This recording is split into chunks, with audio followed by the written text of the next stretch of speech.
Hello, ladies and gentlemen. Welcome back to the Jamie Bolam podcast. Today, my guest is my good friend Connor Wright, with whom we shall be discussing AI and ethics.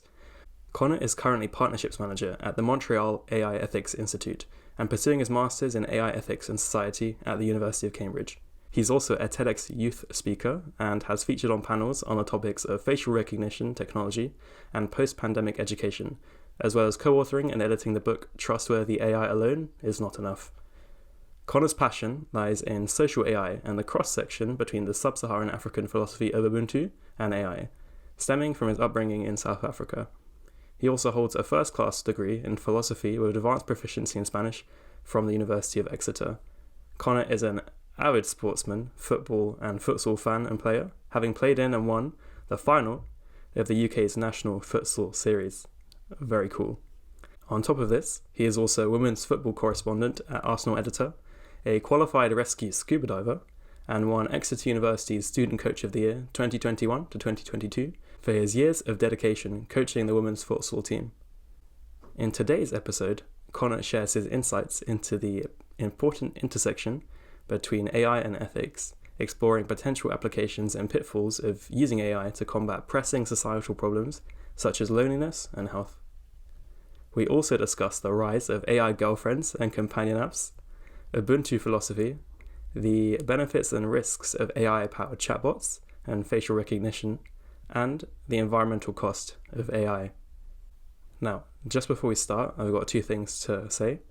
First off, there's one point in this podcast where we mention dying by suicide. So for that section, we will time frame it or timestamp it, so that if you don't want to listen to it, you don't need to.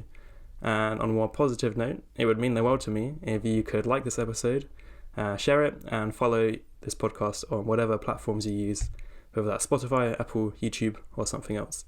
You can also follow me on Instagram at jamie.a.bolam and subscribe to my free email newsletter, jamiebolam.substack.com, where you can find updates on the podcast, musings and ideas on life and how we can improve our own, music recommendations, and more. Also, you can find in the podcast description some fact-checking and other important and insightful tidbits of information for your pleasure and enlightenment. Now, without further ado, I present to you Connor Wright.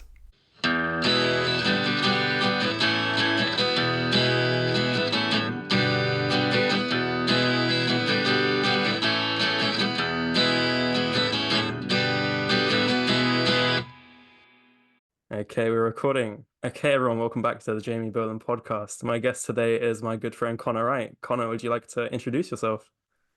Hello, everyone. Yeah, Jamie, it's such a pleasure to be on the podcast today. So, a brief little introduction about me is that I'm currently Partnerships Manager at the Montreal AI Ethics Institute. So, we aim to democratize AI ethics literacy, both through our content branch as well as our community branch. So, steeped in AI ethics is how I like to refer to that. And at the moment, I'm also doing my master's, so part-time, at the University of Cambridge in AI ethics and society as well. So lots of thoughts around AI ethics going on, and I hope to be able to share lots of those with yourself, Jamie, today. Absolutely, mate. That's awesome. So you're in the AI ethics man. Okay, one thing I learned at Oxford yesterday, the ultimate rival to Cambridge, I don't is know if I can carry on now. yeah, I think we might have to end it here. Sorry, bro. Is definitions of everything, right? People might think that we're on the same page, but if you don't establish those definitions at the start, you might actually be arguing about two completely different things in your mind, right? So I would love if you could introduce or define for us what you mean by AI and ethics as well, and then AI ethics. Mm. No, it's a fantastic question because, as I'm sure with any big discipline, it's notoriously quite difficult to define AI and also to define ethics, and then to define AI ethics, you just double your problem. So within AI, there's various ways you can think about it. Probably the most mainstream way is for AI to be the discipline through which we try to replicate human intelligence. So whether that be sort of physical intelligence, so being able to move dexterity, or in terms of picking up things, or in terms of emotional intelligence, or in terms of sort of academic intelligence as well, so being able to solve like maths problems. So there's all different types of intelligence as well. For me, I quite like to think of AI in terms of infrastructure. So I like to think of AI in terms of how it began. So whether it was a thought, uh, through moving through the process in terms of what materials were used to construct this AI, how are they being sustained, and then the end product. So what kind of system or model or application do we have at the end? So I quite like to think of AI in terms of infrastructure. And then when it comes to ethics, I almost feel, I'm also a philosopher by trade. So this is where Jamie and I met. So I studied philosophy at Exeter while Jamie did his, I'm sure, much more practical, kind of much love geography degree, and general language building as well over there. A And little and bit. I think for me, when I think about ethics from a philosophy kind of perspective, I mainly think about in terms of when I'm selecting a map. And I've got a journey I want to go on. I want to get to a particular moral destination. And now I have to try and select what kind of map I think is going to get me there, and or I prefer, or shows me the correct route or the appropriate route that I want to take to get there. And I think in that sense, ethics is a way that you make moral decisions. So I think it's a method through which you use to make a moral decision. And I think of it as a map getting to an eventual moral destination. And Okay, so so then we yeah. combine both of those to give the big grand finale for AI ethics. And so then I'm thinking of AI as infrastructure. I'm thinking of ethics as a way to get there. So I'm sort of seeing how I'm going to employ an ethical system to make sure that how this AI infrastructure is created and is brought about is in the way sort of the most moral and the most appropriate that I can possibly get it effectively. So that's what I think AI ethics is bringing about the appropriate application of an AI system through the right means as well. To get to the correct or appropriate moral decision, and whatever correct or appropriate means will depend on what ethical system you choose. Thank you very much, Connor. I touched on ethics a bit last year as well. Mm. And I'm wondering, I don't know, do you have CUREC at the University of Cambridge? Or it's like the Ethics Research Council board, right, at Oxford? If you're doing any sort of kind of ethical or kind of people related study, you have to go through CUREC. And I remember thinking CUREC is like the secular clergy, right? Like Mm. ethics is, so where is that basis for ethics, or kind of there are different ethical frameworks, right? So you said, you have a particular kind of moral endpoint in mind. So do you have to have that in the first place, or how do you go about selecting, okay, what is the optimal ethics, right? Mm. No, it's a good question, and I think it appeals to what you think. So your intuitions, so your moral intuitions, and I think your ultimate destination will be determined by what is important to you Mm, and what you foresee in terms of whether it be an AI application or whether it be in terms of choosing which kind of clothes brand you want to buy from. yeah. I think it comes from what you feel deep down, and that could maybe have been nurtured through your upbringing. It could be influenced by your environment. I think ultimately you gravitate towards the ethical framework that you believe has the right process or has the right thought process behind getting to what you believe in, whether that be going into sort of deontology, which is more so that the ethics are rules. So if you like following rules and that you believe that there are objective moral rules that we should follow, or if you prefer to be more of a consequentialist, so it doesn't matter how I get there, it's more so about what actually happens. Yeah. And so that's going to depend on what your moral convictions are. And I think that whether you believe that there are objective moral facts out there or not also influences that. So I think depending what appeals to your intuitions will then affect what kind of ethical roadmap you use. Nice. Thank you, mate. That's awesome. Okay, so I thought maybe a good place to jump into AI ethics then would be if you explain what you're doing for your thesis. I believe Mm. that's regarding AI and loneliness, right? So Hmm. I thought that would be a good place to jump in, and we can go from the kind of more social side of AI ethics. Yeah, you're speaking my language. So my thesis. So currently, I'm in the last sort of 4 months of my master's. So I've done the history of AI, I've done the philosophy of AI, different methodologies, so anthropology, sociology, bit of governance, and then now I'm in the dissertation part. And effectively, I was always interested in social AI, which is in terms of chatbots, whether it be conversations with chatbots, whether it be relating to chatbots in different ways, whether it be sort of a friendly way or a more romantic way as well. And that's what I've always been interested in. And I think what then inspired my application looking at sort of loneliness in general was that the rising loneliness sort of epidemic that we see in the UK and we also see in the US as well. And I was thinking that there are these real relationships that people are having with these AI and conversational AI applications. So there are people who genuinely fall in love with a chatbot, who genuinely believe that that is their wife, their husband, their confidant, their partner. So I think for me, when I saw that, I said, okay, there must be this kind of link between people having this appropriate, and when I say appropriate, having this almost real and tangible relationship and then applying it to loneliness where there isn't that. So there aren't the relevant human equivalents for people to have those kinds of relationships. So then I sort of started thinking about those together, and I came across sort of some medical literature where people would be inclined to rather disclose what they're suffering in the most in-depth and truthful way possible, more so to a chatbot rather than an actual human. So when you're disclosing to a human, let's say you have a rather embarrassing sexual disease, you might actually start lightening how you feel. It's like, okay, it's not actually that bad. You know, I was really unlucky that that's why I got it. And then you might not actually be truthful. You might want the other human to actually believe what you're saying is almost in a positive way. So you're trying to impress them. Yeah. But with a chatbot, that's not the case. So they don't feel that they need to, those sort of disclosing don't feel they need to impress somebody. They don't feel that they are being judged in that sense as well. So they sort of leads to a more fulfilling self-disclosure. So I thought, okay, I'm seeing this problem with loneliness and it being quite a taboo topic to talk about. So, you know, only the first academic article on loneliness was only from 1950. Mm-hmm. So it's a really, really recent academic literature.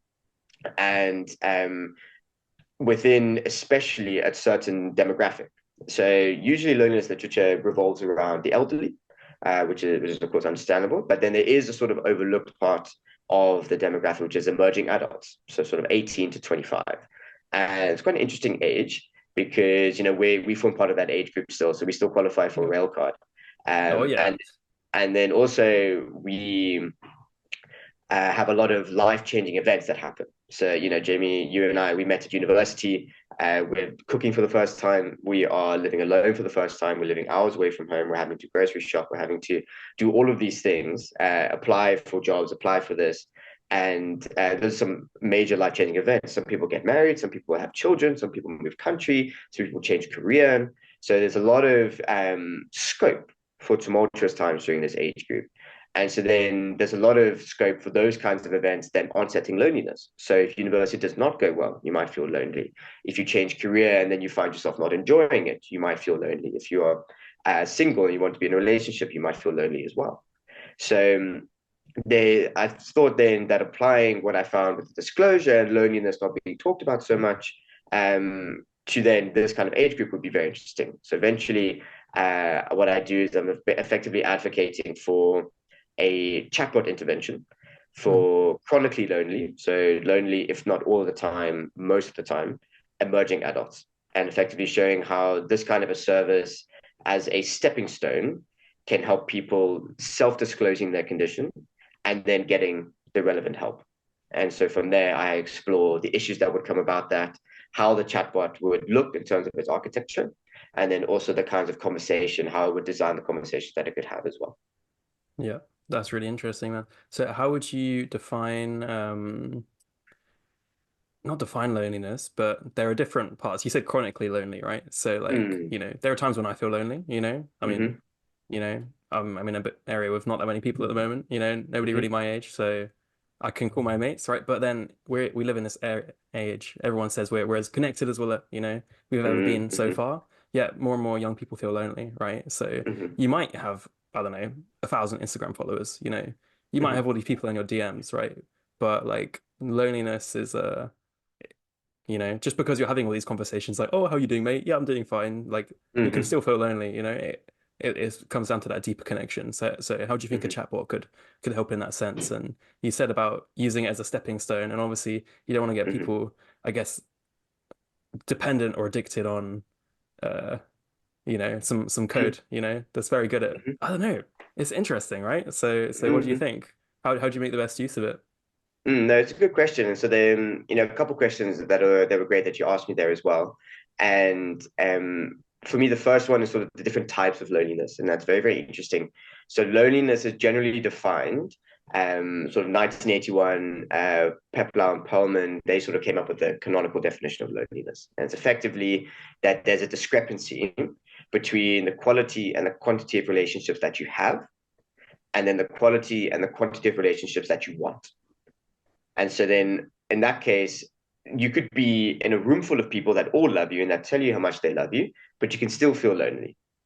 So this is where we can separate loneliness from aloneness. So you can be alone, but not feel lonely. Hmm. And then you can also not be alone, but feel lonely. So in that case, funnily enough, feeling alone doesn't even need to be a factor in whether you're lonely or not.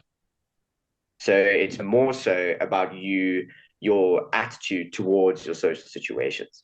So there are Hmm. differing theories about why that's the case. So there's sort of an evolutionary theory from Patrick and Kakiopo, who think that humans, fundamental loneliness is a fundamental part of the human condition, and some people are even more genetically predisposed to feeling lonely. But then effectively, just like hunger makes us go look for food, loneliness makes us go look for social connection.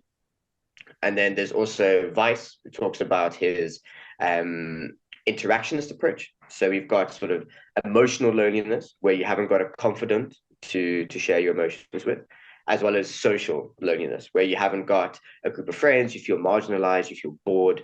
So there's that slight difference as well. And then that brings about, those come about effectively through our social situations. So a bit more of a social impact rather than a genetic impact.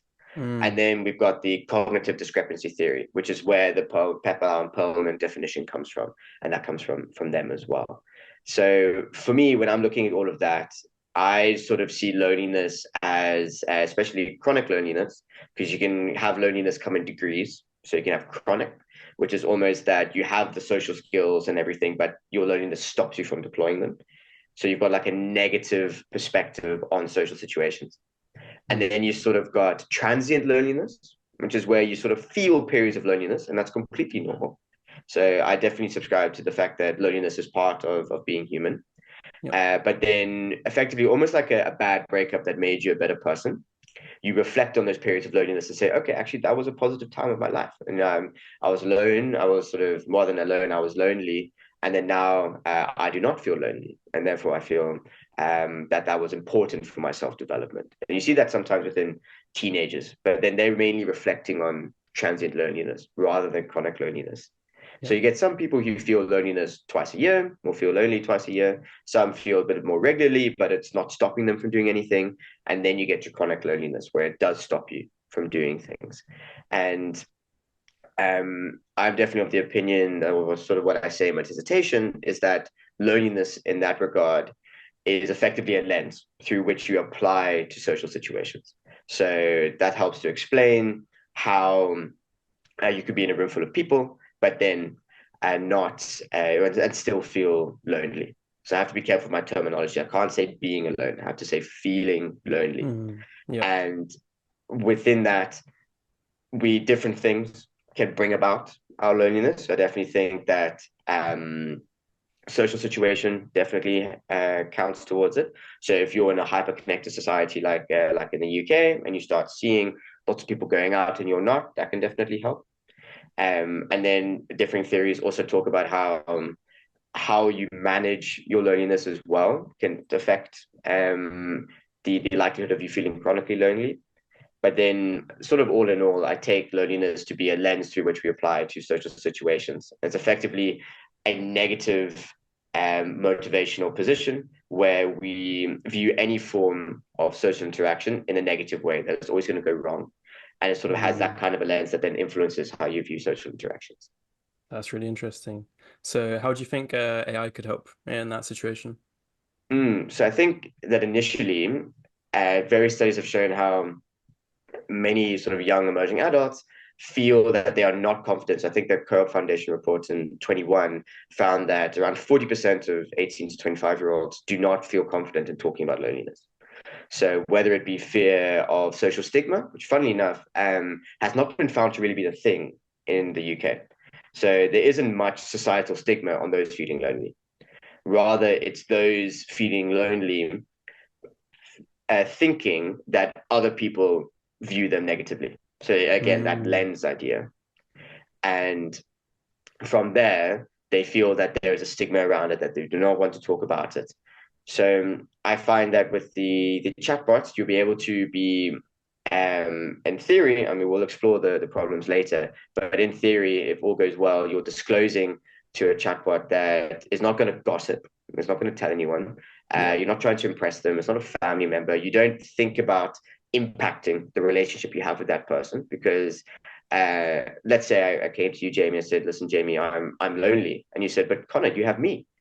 So then there is that kind of potential that the a person feeling lonely might worry about the impact that they have on Yeah. their relationship with somebody else. So with a chatbot, that might not be the case. So you're disclosing to something which is technically maybe a little bit more private than a human. Hmm. It's also able to be there 24/7 and to be able to chat in a way that you would prefer. So you do not have to approach them and say, "Listen, can we talk about this?" And then maybe the person that you're talking to does not pay you attention, does not give you eye contact or anything, and you have to go to their house to do it. Whereas with the chatbot, you can open it on your phone, it's easy access, and it's there. And then you're able to chat to it, you'll be able to work through, and then it can offer you what you need. So if you prefer to have a bit more motivations, so if you'd like the chatbot to be a bit more motivational, that can be that way. Or if you'd like the chatbot to be a little bit more straight shooter, that can be that kind of way as well. So there is that kind of customizability aspect to it as well, which is very important for chatbot design. So I think it comes into it when it's got that privacy element. It's got that ability to solicit that self-disclosure and also for you to practice those kind of difficult conversations that you don't want to have with another human being. And so I think that it comes into it in terms of a privacy aspect, which is quite interesting because privacy is also a major issue, as well as its ability to solicit that self-disclosure by offering you the kind of conversation style that you would need to then realize that you are lonely, which is not always the case. Mm, that's interesting. So you talk about customizability, and it made me think. Obviously you can kind of, I guess, in that sense. I mean, I guess we're starting with text-based, but there are like text-to-voice things now, and all kinds of crazy stuff happening in AI world. But do you think you kind of curate this kind of not ultimate confidant per se, right? But like actual human beings, like we're not perfect like that, you know? Like we can't be Mm-hmm. exactly how you want you. So do you think is there a risk of then? As AI advances and these things, they can obviously have their uses, but you're creating a kind of a framework of comparison, right, against which no human can possibly stand, right? And then Mm-hmm. I guess you're risking then, let's say you're dating someone and you're like, oh, why can't you be like Cortana? Cortana Yeah, understands yeah. me, um, and that's a dodgy situation, right? No, What do you indeed. think? And yeah, you touch upon one of the main issues there, and it's about people replacement or attachment.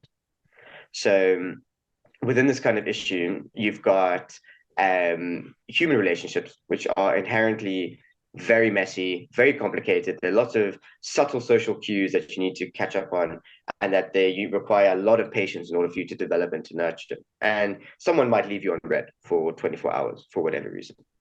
Yeah. And so, stab to the heart. And then you come to a chatbot where that's not a thing.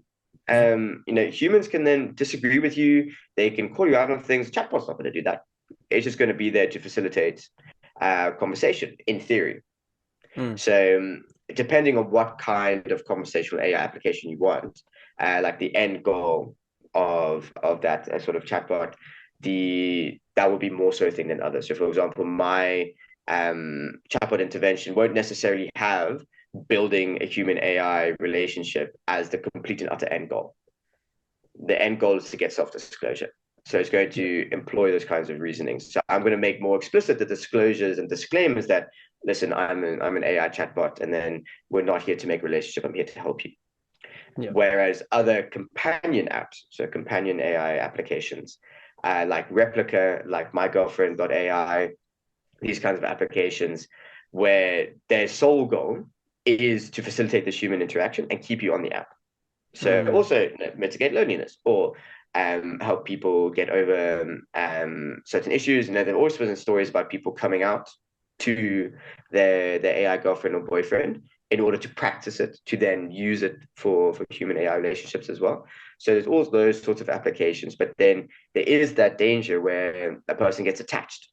So it's not always the case. There have been studies where people have said, no, no, my replica AI companion has allowed me to improve my human relationships, allowed me to see what was important. But then there have also been um, stories where the person has felt that they do not need to go and pursue these perhaps futile human relationships anymore. Whereas they've got some AI application that genuinely understands them and, in quotation marks in that sense as well. But the feeling is real. And that's what's most important. So the issue of people attachment is very much real. And it also can lead to what's called sort of social de-skilling as well. So if you use these AI applications so much, and so just by using these social AI applications doesn't mean you lose social skills. But if you use them so much to the extent that you don't converse with humans nearly as much, you start losing those kinds of nuances of communication that you did pick up. And that's akin to Shannon Valor, very prominent virtue ethicist, um, her moral de-skilling as well. So very similar concept. And then we're within that, there is that issue of, okay, do we go all in for these chatbots? But then can we come back out?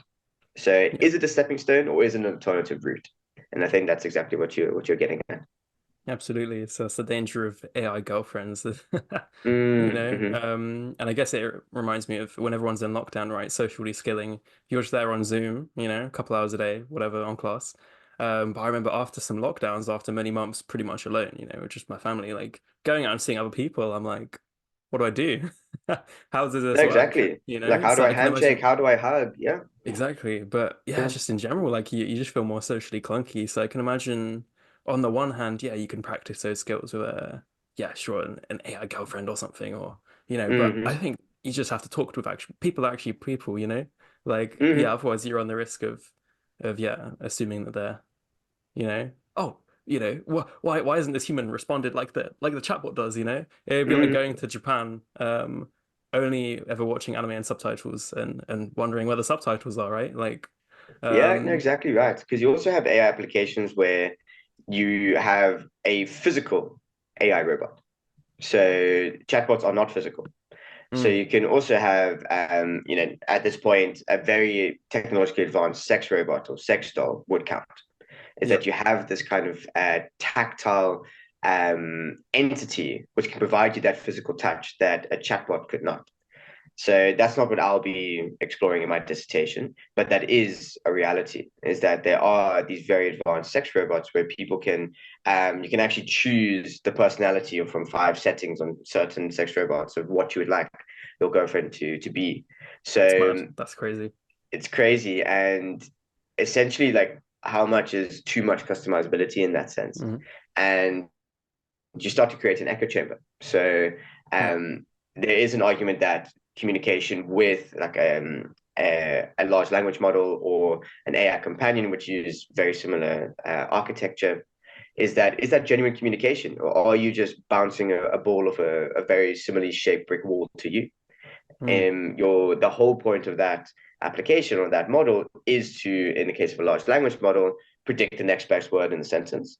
And then in the case of an AI companion, is to then foster that human AI relationship. So they're going to do whatever to fulfill those goals. And so then, is it genuine communication, or are you just basically creating a digital double? yeah, that's crazy. So, what do you think the large scale dangers of yeah AI human connection would be, right? I can Mm-hmm. imagine I'm pretty sure there was a Futurama episode of Oh, kind of I'm robo sure. girlfriends, right? And like, there's this guy, he's like, I don't know, let's say 18 or 20, right? And he gets this like robot sex girlfriend, and he just instantly dumps his dumps his Mm, actual real life girlfriend. And it's fast forward 60 years later, he's still in that room having sex with that robot, and then he just dies. mm, And that was his life, mm, right? Obviously that's a caricature, but do you think, obviously at the moment, I mean, I don't know anyone who uses an AI girlfriend, but then again, I don't think that's something people would willingly admit, or mm, AI boyfriend, but I can imagine those things becoming you know, more common, mm. what do you think large scale implications would be?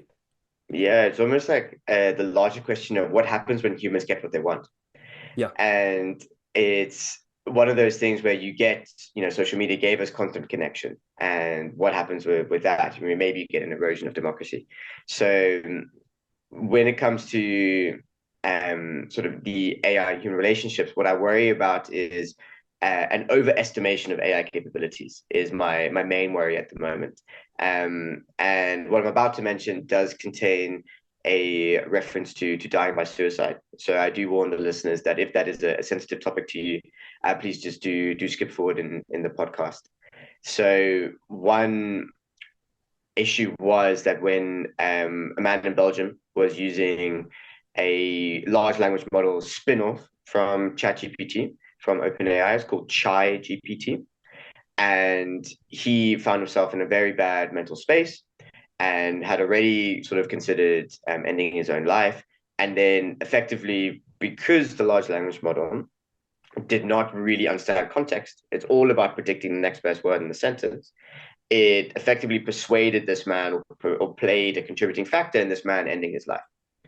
So, in treating these kind of large language models as a therapist, which they're not, or as a completely fully fledged friend, which they may not be, there is that danger and overestimating AI capabilities in this sense. You can look at it in sort of more in other applications as well, in terms of a facial recognition technology service being 98% accurate. So then people assume, as part of sort of the 90% fallacy, that it's 100% accurate, which it's not. So 98% applied to a population of 6 million people, then still leaves a couple 100,000 people being affected.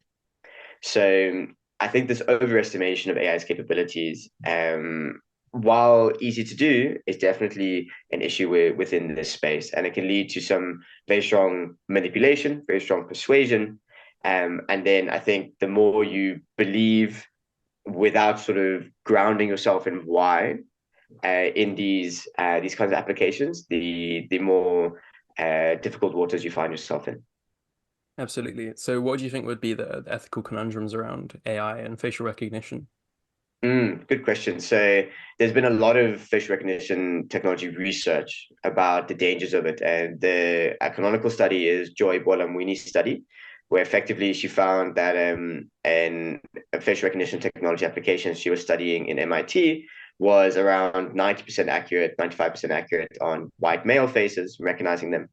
But then it misprofiled or misrecognized or didn't recognize at all the majority of black female faces. So to the tune of about 30% accuracy. Ooh, So within those databases, if you're using an AI, this facial recognition technology application to scan throughout a busy public scene to look for a particular type of person, if that type of person is of color and then is a female, it's going to be horrendously inaccurate, leading to some false positives and leading to some incorrect arrests, and then a lot of mental trauma after that as well. yeah, And the reason that could be is that the data set that the facial recognition technology was trained on, so a data set in the sense of like a whole set of millions and millions of photos, was dominated by white males. And as a result, it became more accurate. So then you could suggest, oh, just put in more images of black females. But then you're now having to scrape the internet for those kinds of images. You're now having to include those kinds of people in that kind of data set, which they might not want to be included in. And this can then also apply to when people are looking for loans. Maybe there's a loan approval algorithm that then is trained on a biased data set in terms of in the past where people of color were refused loans for completely arbitrary reasons. and then trained on that, took it as gospel, and then that applies that in real life as well. And Mm. there's stories about Amazon's hiring algorithm, which was biased against hiring women, just because of the kinds of CVs it was trained on. So there's a computer science adage that says that's called GIGO. So garbage in, garbage out. So Yep. if you upload a horrendous data set, you will get horrendous results. So when it comes to facial recognition technology, that's in terms of bias.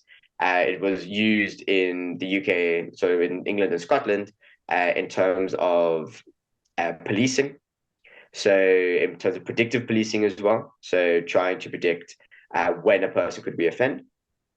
So that's also the famous Compass example, where it was found to be biased against people of color in that sense. And then in terms of the England Scotland police using it, I think the South Wales police were using it without consent and to without the consent of people to be included in the database that it was used for as well. So recognizing faces got taken to court, and then they lost the court appeal as well. Mm. So there's in terms of the effects of facial recognition technology, it's mainly in terms of biases that then lead to either mental trauma or incorrect carries of justice as well. Yep, that's really interesting.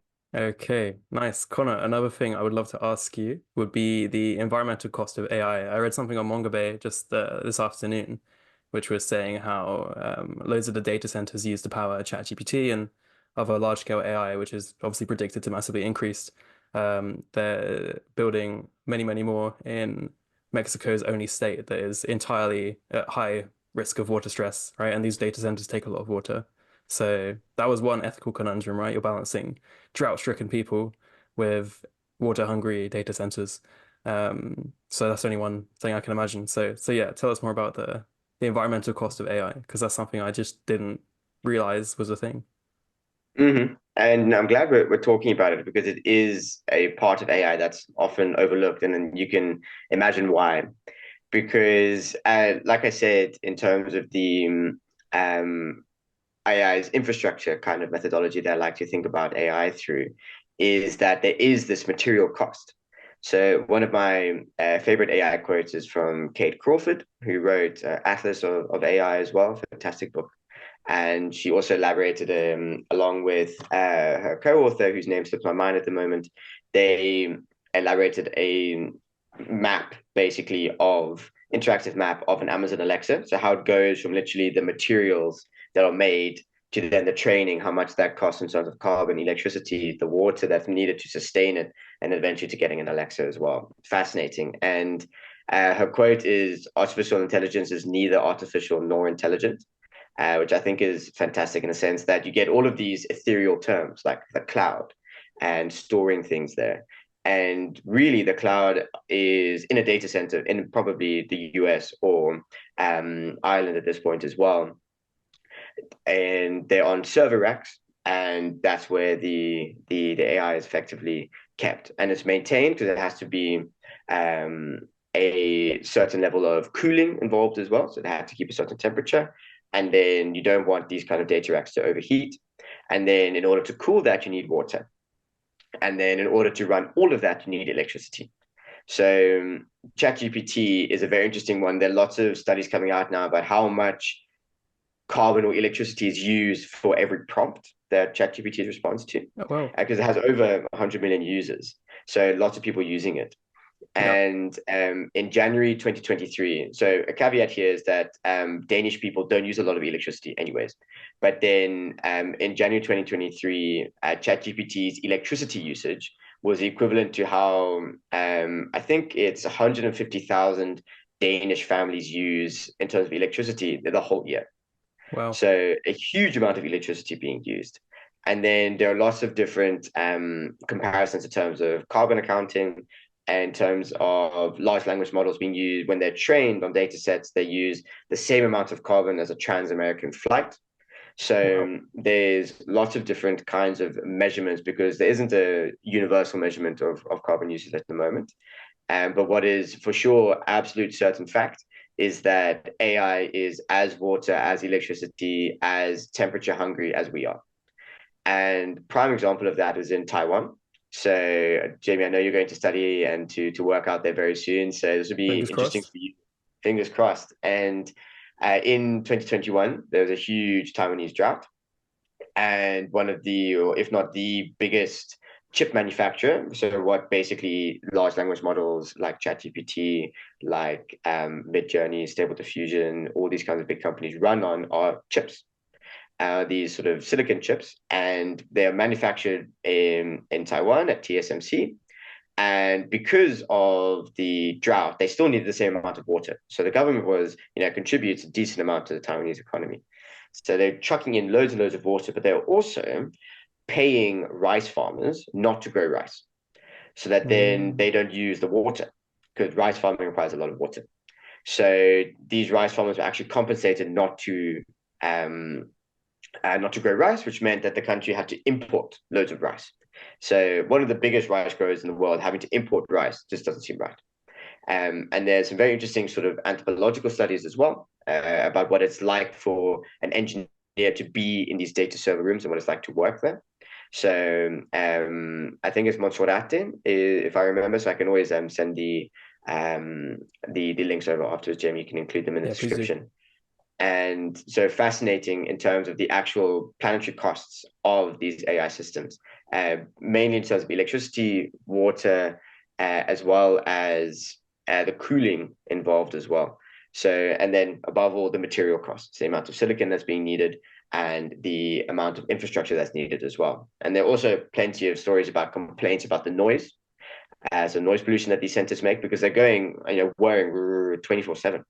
And so then it also upsets wildlife, and then upsets the people living nearby. So while these large language models will be incredible, there are very much very real planetary costs that are worth considering.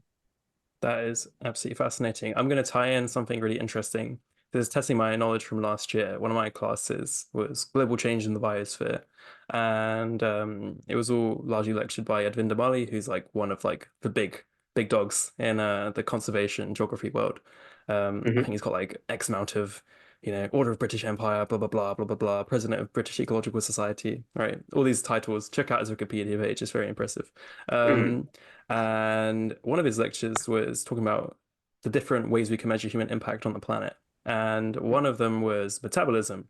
And I was always like, like I'd read some books previously before starting Oxford on that kind of stuff. Like There Is No Planet B, right? A good book. Mm-hmm. And it was measuring human impact in terms of joules. And it didn't really explain why. And I was like, what? What is this Mm-hmm. about joules? Like, is this like physics or something? But basically, then because joules is just a unit of energy, right? And because everything costs energy, right, in Mm-hmm. some form to do, right? Whether that's digging rocks out of the ground, using a digger, right, to harvest silicon. I don't know how silicon's obtained, Mm-hmm. to make these chips. Like it's all part of our energetic cost. So yes, I have my metabolism as a human, right? Like my 2000 and something calories I need per day, or however much that is, and however many Mm-hmm. kilojoules that is. But we can expand that, right? Obviously, like you say, I mean, I have these lights on, they cost joules of energy, right? That's part of my kind of larger scale metabolism. And if we Mm-hmm. if we took all of our external metabolism and imagine how big of an animal we would need to have that kind of metabolism, it's Mm-hmm. basically the equivalent. I think for maybe a USA standard of living, it was basically the equivalent of each person being the metabolic equivalent of a 15-ton gorilla, like a literal King Kong, right? So Yeah, imagine literal like King Kong. our energetic costs, right, with our high living standards as we have now, is basically us being King Kongs, right? And if you Mm.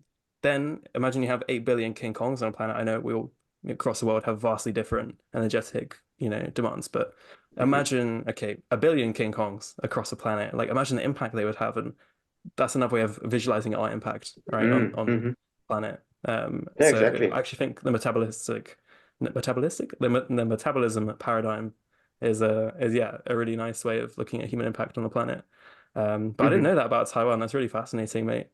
No, And but it's exactly good they right. And compensated, right? It's good they compensated the rice farmers at no, you least. have to. Yeah, Yeah, you have to. And but it's exactly like that's the desperate need for water was that desperate is that your main export became one of your biggest imports.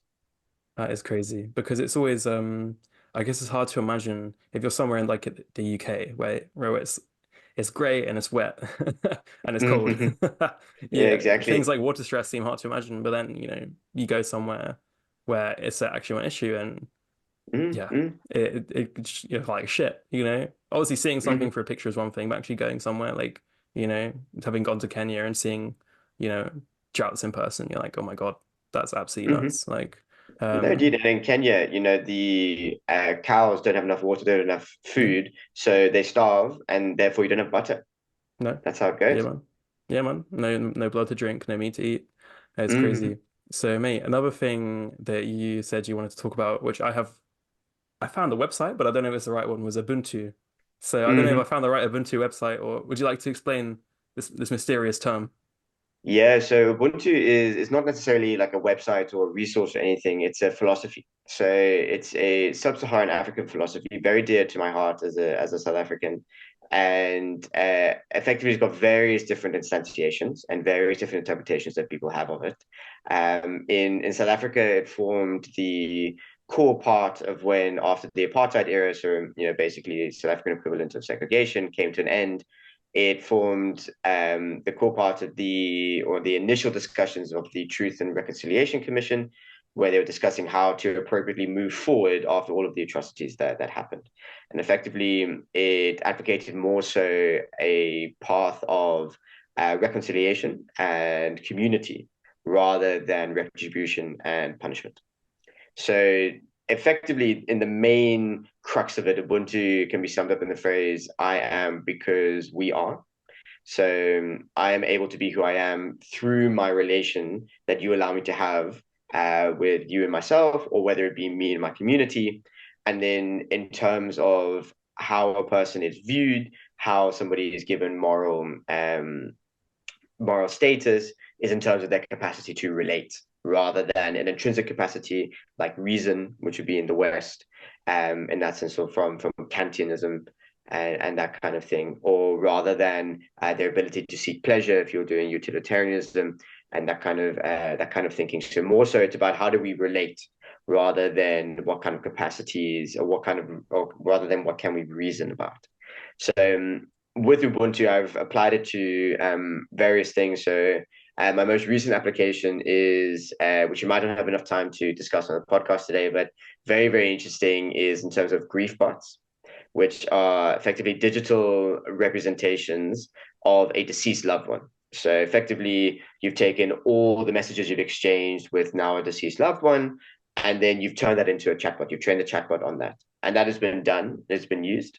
The person who founded Replica, the AI companion app that I mentioned earlier, initially started with a grief bot of her best friend, who unfortunately passed away very suddenly, and was able to chat to it, was able to interact with it, and basically help assuage her grief in that way. So I've applied the Ubuntu interpretation to this kind of technology, and I've argued that it provides quite a useful framework to how and to what extent we can use these grief bots to sage our grief. So hopefully that'll be a paper that gets published. So I've submitted it with some revisions to a conference. So yeah, so fingers crossed.